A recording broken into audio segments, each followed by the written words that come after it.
धुक्यातला तो तोरणागड आहे. शिवरायाने स्वराज्यातला पहिला गड घेतलेला. वयाच्या 16 वर्ष असताना तो गड बांधला. तो तोरणागड.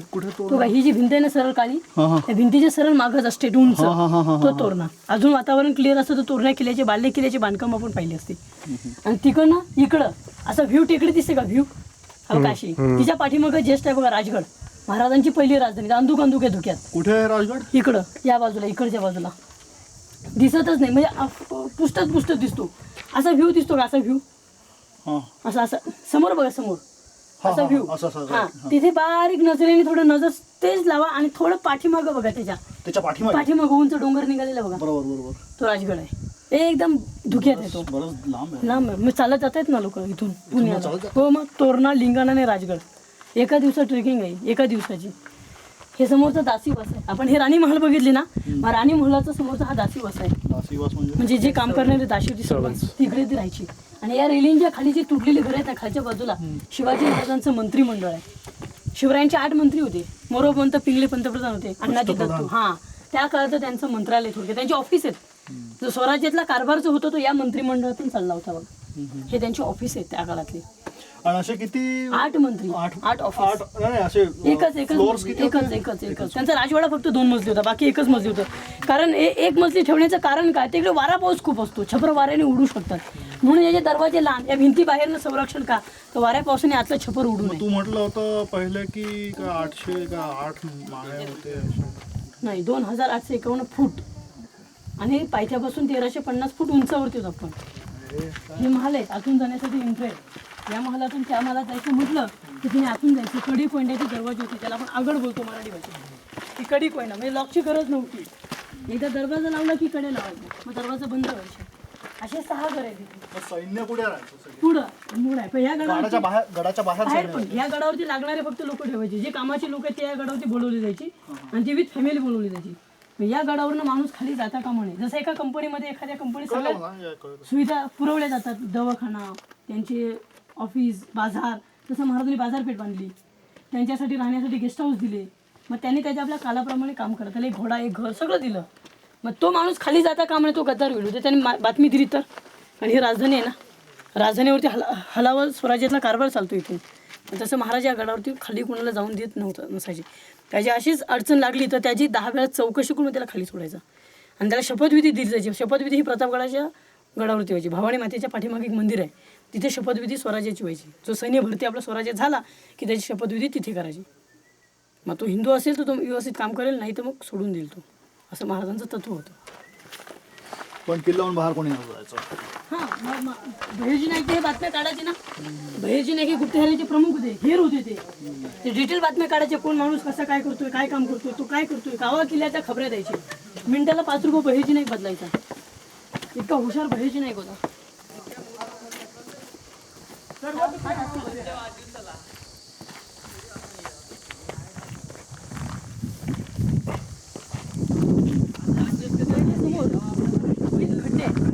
गव्हर्नमेंटने लावले. मधल्याला ओरिजिनल झाकणे साहेब, त्याला 22 फुटाचे खड्डे आहेत खाली.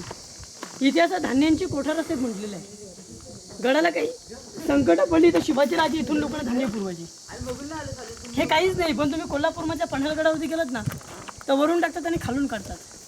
त्यांची नावं आहेत गंगा, यमुना, सरस्वती. त्याला अंबारखाना म्हणतात आणि कोकणातल्याला कणगी म्हणतात. हे मराठी भाषेची कणगी आहे. हे वरून टाकायचं आणि वरून बाहेर काढलं जायचं. आपण आता कोकणात उभी आहोत. कोकणामध्ये फक्त भात आणि नाचणी पिकते. गहू, ज्वारी, बाजरी हे काही पिकत नाही. हे बाहेरच्या इतर सातारा, सांगली, कोल्हापूर या भागामध्ये इतर धान्यांची उत्पन्न जास्त आहेत. पण इकडं फक्त तांदूळच, म्हणजे तो भातच.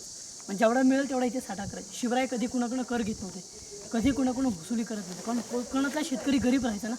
मग जेवढा देईल तेवढा इथे साठा करायचा. म्हणून धान्यांची कोठार असं म्हणतात. 22 फूट. हो. म्हणजे दिसतच नाही आतमध्ये काय ते. पॉईंट्स वगैरे पाहिजे एवढं लांब. आणि हे काय रे इकडे भोग? हे झाकण आहे त्याच्यावर. हे आता जाळ्या लावले ना, स्कूल ट्रिप येतात ते गॅसेस हवा जाण्यासाठी ते झाकण आहे. धान्य कोठार.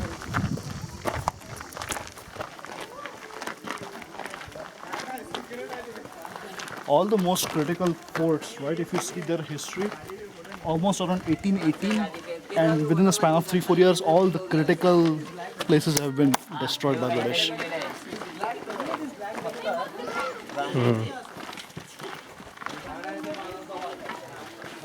सर रायगडाची पुढची बाजू ही आहे. आपण मागच्या बाजूला एंट्री केली. जसा मेना गेट आहे तसा हा पालखी गेट आहे. पालखी गेट म्हणजे शिवरायांची आई जिजामाता, राजमाता त्या खाली राहायच्या. मग जिजामातेनं गडावरती यायचं म्हटलं तर नेहमी त्यांना पालख्या राहायच्या. मग त्यांच्या पालखी इकडून आतमध्ये यायची, म्हणजे त्याला पालखी दरवाजा म्हणतात. राजमाता जिजाऊंची रायगडाला शेवटची भेट असेल तर राज्याभिषेक सोहळ्याची. राज्याभिषेक सोहळ्याला जिजामाता शेवटला का आल्या? कारण त्यांना सोहळ्याला गडावरती बोलवलं होतं जिजामाताबाईनं. सोहळा बघितला, डोळ्यासमोर ते चित्र उभं केलं, बघितलं, खूप आनंद झाला आणि राज्याभिषेक करून खाली नाही गेलं तर 11 दिवसांनी प्राण सोडलं. म्हणजे 17 जून 1674 जिजामाता वारल्या. हे राजांची दुःखाची बातमी आहे की आमचा अभिषेक होतो आणि आमच्या आई गेल्या. म्हणजे राज्याभिषेक झाला की नाही झाला हा जिजाऊंना खूप वाईट वाटलं. ते म्हणजे कोण मानलं गेलं हो, म्हणून दुसरा राज्याभिषेक महाराजांनी केला तो 24 सप्टेंबर 1674. 2 राज्याभिषेक झाले शिवरायांचे. पहिली झाला तो काशीच्या गागा भटाने केला आणि दुसरा केला तो शांती पूजा घालून गोसावीने केलाय का इचलकरची पुरी गोसावी.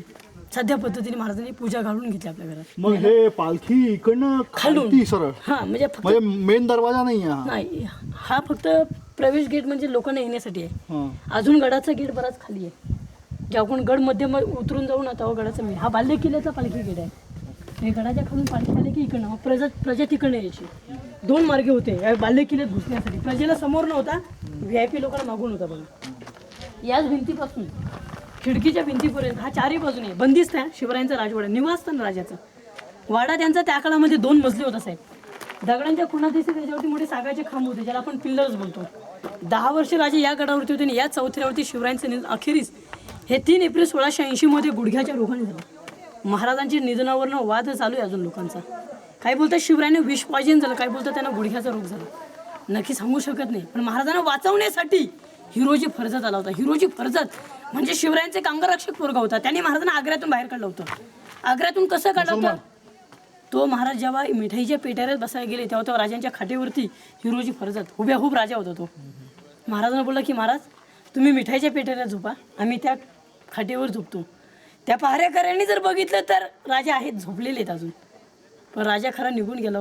महाराजांना जाणीव झाली की आम्ही गेल्यानंतर या पोरांना ही वार होणार ना.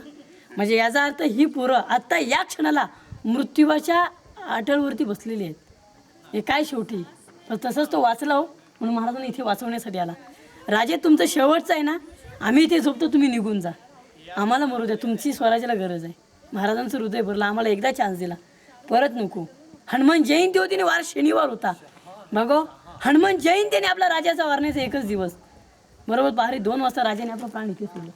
पण त्यांच्या देहेकडे लागणे अंत्यसंस्कार त्या मंदिरासमोर देण्यात आले. मंदिर दिसतं का जगदीश्वराचं समोर एक पांढरं घुमट ती राजांची समाधी आहे. आग्नी देण्यापूर्वी राजाने पाळलेलं कुत्रा त्याचं नाव वाघ्या. फार इमानी होतं, विश्वास होतं. त्याने जलत्याची ती उडी मारली, पण त्याची पण समाधी दिली बघा. आणि आग्नी त्यांच्या भावाने दिली. चुलत भाऊ त्यांचं नाव साबाजी भोसले. आज लोकांना काही प्रश्न पडतो, राजे एक शंकराचे भक्त होते, पण समोर तर मस्जिद दिसतं, मस्जिदीसमोर आग्नी कसं काय दिलं? ते मस्जिद नाही आहे, शंकराचं मंदिर आहे. पूर्वीच्या मोगलांना फसवण्यासाठी त्यांचे आकार तसे बांधले, आतमध्ये शिवले. एरवी हे मोगल फसणार नाहीत.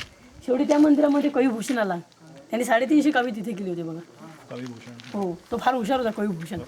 राजांच्या समाधीचा हा जो मी तुम्हाला इतिहास सांगतोय महाराजांचा, ह्याच्या मागचा पुरावा काय की हा कुणी काढला, कसा आला इतिहास? तर इंग्रजांनी आपल्यावरती 150 वर्ष राज्य केली होती. 1818 मध्ये गड उद्ध्वस्त केला. 1818 नंतर इंग्रज आपल्या भारतामध्ये आले. आणि 150 वर्ष नाही, 150 वर्षात या इतिहासाचा नामोनिशाण या काहीच भिंती कुणाला काही दिसत नव्हत्या. हे किल्ले बिल्ले कुणाला काही वाटत नव्हते. मग जेव्हा इतिहास महात्मा ज्योतिबा फुलेंनी शोधून काढला, त्यांनी कुठेतरी वाचलं महाराजांचं, एक बखर वाचली आणि त्यांच्या लक्षात आलं की छत्रपती शिवाजी महाराज हा ग्रेट राजा होता, त्यांनी मराठ्यांसाठी काहीतरी केलेलं आहे. मग त्यांनी शोधून काढलं, खरोखर या राजाची समाधी शोधणं महत्त्वाचं आहे. मग रायगडावरती त्यांना समाधी शोधली आणि मग त्यांनी इतिहास पुढे लोकांपर्यंत पोहोचवला. पहिली शिवाजींनी पहिला पोवाडा कुलभूषण पोवाडा लिहिला महात्मा ज्योतिबा फुलेंनी, आणि हा मराठ्यांपर्यंत इतिहास गेला. म्हणजे छत्रपती शिवाजी महाराजांचं हे निवासस्थान आहे. राजदरबार पुढे आहे, ह्या भिंतीच्या पुढे त्यांचा राजदरबार आहे. राजदरबार म्हणजे त्यांचा राज्याभिषेक सोहळा झालेली जागा. हे छत्राचं छत दिसतं ना, त्याला सिंहासन बोलतात, त्याला आता मेघडंबरी बोलतात, पूर्वी सिंहासन बोलायचे. पंचधातूचे तयार केले, पूर्वी सोन्याचं होते, 32 मनाचं. वाड्यामध्ये पाण्याच्या टाक्या, साईडला स्नानगृह, त्या दरवाजाच्या बाहेर महाराजांचा टाकसाळ आहे. टाकसाळ म्हणजे पूर्वी होन, शिवराय, राजमुद्रा बनवायचे, ज्याला आपण कॉईन्स बोलतो. आताची रिझर्व्ह बँक, तिकडे नाणी बनवले जात होत्या. त्याच्या इकडच्या बाजूला एक तळघर आहे, तिथे जाता येत नाही, जमिनीमध्ये रूम आहे. म्हणजे त्या काळामध्ये काही गुप्त मीटिंग जर करायची असेल तर तळघरामध्ये करायची. मराठीतली मन आहे, भिंतीला पण कान असतात. कुणालाच कळू नये की शिवाजी महाराज आतमध्ये काय बोलतायत. बहिर्जी नाईक हे खूप हुशार होते. महाराजांचा एक उजवा हात होता. बहिर्जी नाईकनं महाराजांना 10 वर्षापासून भेटला. त्याची एक हुशारी सांगतो. महाराज एक दानपट्टा शिकवत होते पोरांना. झाडावरती पोरगा उभा केलेला राजानेच. त्याला सांगितलं अनोळखी कोणी माणूस दिसला की तुम्हाला मोराचा आवाज काढ. म्हणजे कोणी पाहिलं नाही पाहिजे. आता बहिर्जी नाईकाचा राजाचा संबंध नव्हता आणि बहिर्जी नाईक रस्त्याला चालला होता. त्या झाडावरच्या पोराने पाहिलं माझ्या ओळखीचं नाही, पण राजाने मला सांगितलं ते मला केलं पाहिजे. त्याने दोन मोराचे आवाज काढले. त्या बहिर्जी नाईकाला मोराचे आवाज पटले नाही. तो त्याला वरून खाली घेतला बोलून पोरग्याला. त्याला विचारलं, चौकशी झाली. त्याने सांगितलं की छत्रपती शिवरायांनी मला या झाडावरती बसवलेलं आहे. मग चला मला महाराजांकडे गेले. महाराजांची आणि बहिर्जी नाईकाचं बोलणं चालू झालं. महाराज बोलले ठीक आहे तू आता जा. पण जाता जाता बोलला मी बोलू का राजे, तुम्ही सगळी गोष्ट चांगली करता पण एक गोष्ट वाईट करता. महाराज बोलले काय वाईट करतो. जो तुम्ही झाडावरती पोरगा जो उभा केलाय आणि जो तो आवाज ठेवले तो गलत आहे. राजे 12 महिने मोर कधी ओरडत नाही. मोर केव्हा ओरडतो, एकदा पावसाळा सुरू झाला की मोर ओरडतो. माझ्या जागेवरती दुसरा कोणी माणूस या परिसरामध्ये फिरत तो बोलले की चला मोर या महिन्यात ओरडत नाही, मग याचा अर्थ या परिसरामध्ये वेगळं काहीतरी चाललेलं आहे. असा हा बहिर्जी नाईक होता. महाराजांना आग्र्यातून त्यांनी काढलं. सुरत लुटताना त्यांनी पण मदत केली. कोण श्रीमंत कोण गरीब हे बहिर्जी नाईकांनी डिटेल महाराजांना बातमी आणून दिलेली आहे. खूप ह्या पाण्याचे टाके पूर्वीचे 5 किलो कावडीने पाणी भरायचे. थंडगार पाणी राहायचं याच्यामध्ये. हो भरलं राहायचं, कावडीने आणून भरायचं. गार पाणी राहायचं नाही. आता बरी का म्हणा हे स्नान करायचं. आता घरामध्ये लोक प्लास्टिक बाटल्या पूर्वी दगडात आहे. तिथे 2 छिद्र आहेत ना, आउटलाईन आहेत पाणी जाण्यासाठी. हे पाणी भरायचे, याच्यामध्ये फुलं टाकली जायची. गडावरती मोठमोठ्या बाग बगीचे होत्या. सुंदर असे फुलं टाकायचे, वास राहणारे. राजे येणार, उतरणार, आंघोळीकडे निघून जाणार. ते पाणी तिथून सोडलं कुठं पाणी जातं हेच कळत नाही साहेब. हे बाहेरच्या बाजूला तुम्ही केलं ना तर पाणी कुठल्या बाजूला जातं आणि कुठं मुरून जातं हेच कळत नाही. म्हणजे त्या पाण्याला कुठल्याही शिवभक्ताचा पाय लागत नव्हता त्या काळात आणि आजही नाही. ते पाणी कुठं जातं हेच कळत नाही. इकडनं या.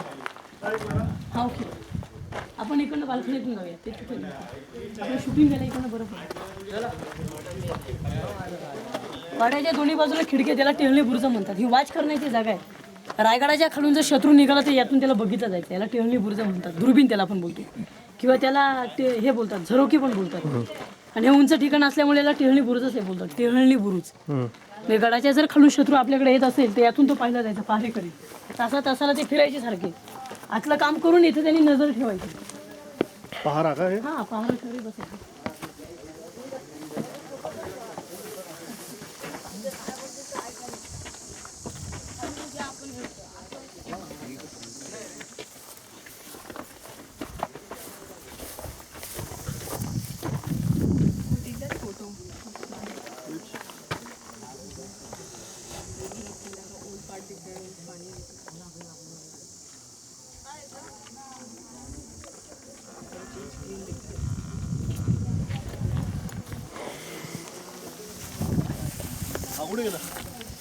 आगे उसके अंदर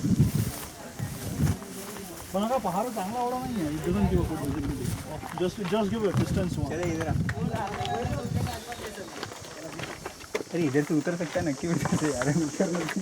सर ज्या ठिकाणी आपण उभे आहोत ही शिवाजी महाराजांची बाल्कनी आहे.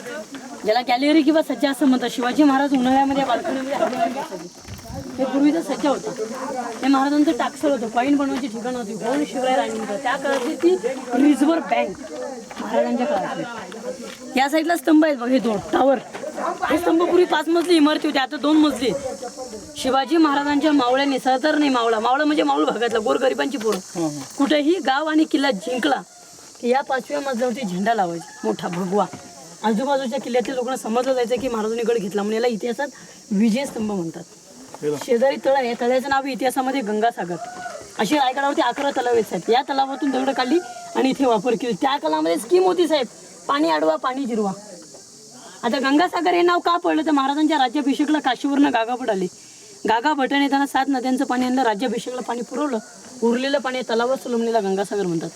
35 फूट तलाव खाली खोला, 12 महिने प्यायला पाणी पुरतं. ते हे गंगासागर आणि तो टकमक पॉईंट आहे समोरचं. बाकी सह्याद्रीचे डोंगर आहेत. टकमुक पॉइंट म्हणजे काय? कडेलूट जहाँ से वो गिराते थे ना जो सुसाइड पॉइंट जो कुछ जमाने चोरी लबाड़ी गद्दारी करता है गोनी में डाल बोरे में डालते वहाँ से मला वाटलं टकमक म्हणजे टकमक बघणार आहे हा मला इथेच वाटलं आधी.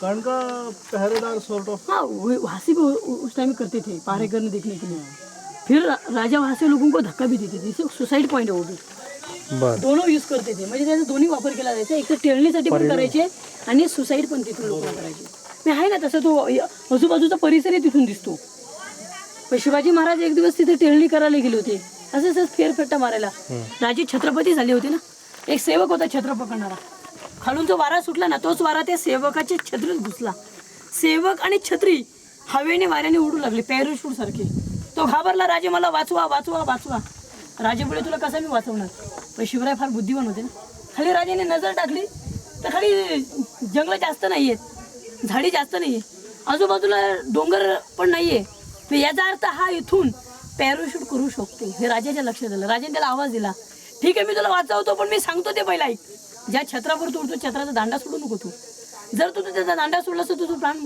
गमावशील त्याने छत्र व्यवस्थित पकडलं ॲटोमॅटिक हवा कमी झाली आणि हवा कमी झाली आणि त्या गावात तो उतरला राजाने वरून त्या गावाचं नाव दिले छत्री निजामपूर सांगण्याचं तात्पर्य एकच की त्या काळामध्ये पॅराशूटचा शोध तिथून निघाला त्या टकमुक टोकावरून म्हणजे अजूनही तिथून पॅराशूट करतात येईल अजून पण अजूनही रॅपलिंग पण करतात 1000 फूट उतरायचे 750 रुपये घेतात एका माणसाचे कधी चालू असतं ते सीझन फेब्रुवारीमध्ये रॅपलिंग हो एकदम गार असतं आणि उतरण्यासाठी सोपं असतं एकदम आता झाडी झुडपं एकदम सुकून गेली की आजूबाजूला जागा रिकाम होतो आणि पॅराशूट पण त्यावर येतं फेब्रुवारी महिन्यामध्ये हवा जास्त असते मग ते हवेमध्ये येऊन ते करतात आणि त्या गावात उतरतात शेजारी ती नदी आहे समोरची तो रस्ता नाही नदी आहे ती काल नदी आहे नदी आहे काल नदी हां आणि महाराष्ट्राकडे येताना गांधारी या दोन्ही रायगडाच्या दोन्ही बाजूला नद्या वाहतात आणि सावित्री लोक उंबवतात सावित्री या बाजूला आहे इथे एक जागा आहे ती मी गुप्त खलबतखान्याची बोललो ना ही बघा ती इथे आहे मॅडम तुम्ही इकडून उतरा सावकार तुम्ही इथून पाहिजे जेवण लागले घर इथल्या भाकरी कांदा ताक पाहिजे का रे? ताक घ्या बाबा थांब ताक काय गार आहे ताक पाहिजे ताक किती रुपये? 10 रुपये नको राहू दे. जेवण लागलं का घरगुती इथल्या भाकरी कांदा चटणी इथे उद्या झोपडे आम्ही इथे घर म्हणून बर आता नाही आता आम्ही खाऊन आलो थोड्या वेळ म्हणजे आता जर सांगितलं ना तर आम्ही असं बनवून ठेवत नाही एक हे कुणालाच कळू नये की शिवाजी महाराज आतमध्ये काय बोलतात आता पुण्याला जास्त बनवून टाकायचं टॉर्च घेऊन जा. दोन भाग काय आहे हो व्हॉट इज दॅट? हे तळघर हे ना तिकडनं रस्ता आहे या मॅडम